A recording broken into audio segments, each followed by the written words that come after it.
संदर्भात एक मोठी बातमी आहे। ठाकरे गटाचे खासदार संजय राऊतांनी पुन्हा एकदा पंतप्रधान मोदी आणि गृहमंत्री अमित शहांवरती टीकेची झोड उठवली आहे।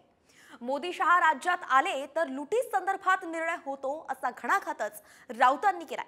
पाहूयात ते नेमकं काय म्हणालेत। अमित शहा किंवा मोदी महाराष्ट्रात आले की आम्हाला भीती वाटते।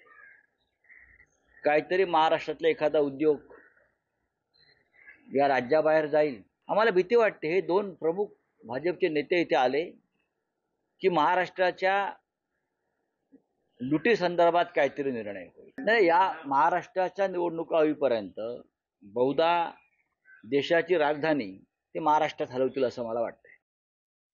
सध्याचं सरकार जे आहेत हे बैलपुत्र आहेत, बरं का। त्यांचा बाप बैल आहे। त्यांचा बाप बैल असल्यामुळे या सरकारचा त्यांची बुद्धीही बैलाची आहे।